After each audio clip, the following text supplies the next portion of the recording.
ആലപ്പുഴ ജില്ലയിൽ ചാരുമൂട് പ്രദേശത്ത് HISJ-LP അത്തിക്കാട്ടുകുളങ്ങര സ്കൂളിൽ പഠിക്കുന്ന 4ാം ക്ലാസ് വിദ്യാർത്ഥി 9 വയസ്സുകാരന് ഉണ്ടായ ക്രൂരമായ മർദ്ദനത്തെ സംബന്ധിച്ചിടത്തോളം ഒരു കത്ത് തന്നെ ആ കൊച്ചുമോൻ എഴുതി വച്ചിരുന്നു. കുടുംബത്തിൽ നിന്ന് തന്നെയാണ് ഈ ഭീകരമായ മർദ്ദനം ഏറ്റിട്ടുള്ളത്. ഇത്തരം സംഭവങ്ങൾ കേരളത്തിലെമ്പാടും ഉണ്ടാവും. കേരളത്തിൽ പല സ്ഥലങ്ങളിലും ഇത്തരം സംഭവങ്ങൾ വരുന്നുണ്ട്. അതെല്ലാം ഈ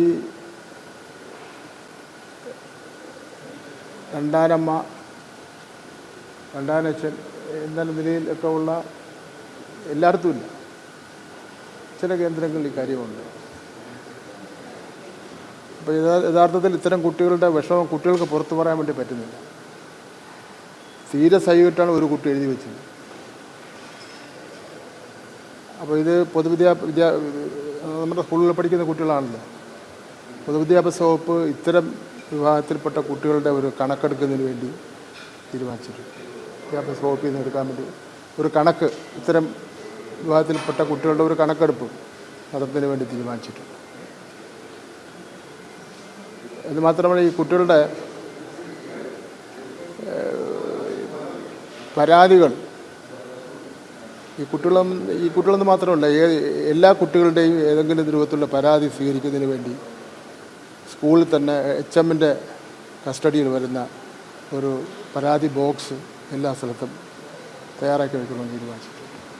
കുട്ടികൾ പേരെഴുതണമെന്നില്ല.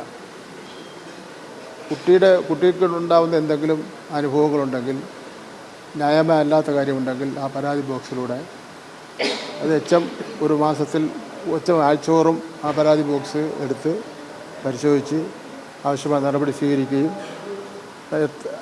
നടപടിയെ സംബന്ധിച്ചിടത്തോളം ഗവൺമെൻറ് അറിയിക്കുകയും ചെയ്യേണ്ടതായിട്ടുണ്ട്. മറ്റൊരു കാര്യം, ബഹുമാനപ്പെട്ട CM മുഖ്യമന്ത്രി തന്നെ പറഞ്ഞിട്ടുള്ളതാണ്, കുട്ടിയുടെ രക്ഷ, കുട്ടിയുടെ സംരക്ഷണം.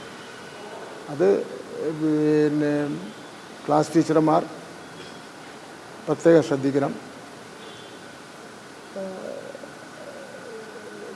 ക്ലാസ് ടീച്ചർമാർക്ക് ഇതിനെ സംബന്ധിച്ചിടത്തോളം ഏകദേശം ധാരണയുണ്ടാവും, ഓരോ കുട്ടിയെ സംബന്ധിച്ചിടത്തോളം.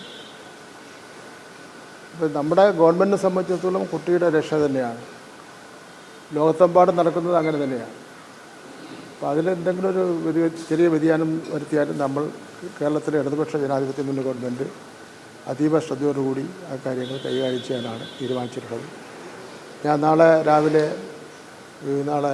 ഒരു 12 മണിയോടുകൂടി കുട്ടിയുടെ വീട്ടിൽ ചെന്ന് കുട്ടിയെ കാണുന്നുണ്ട്.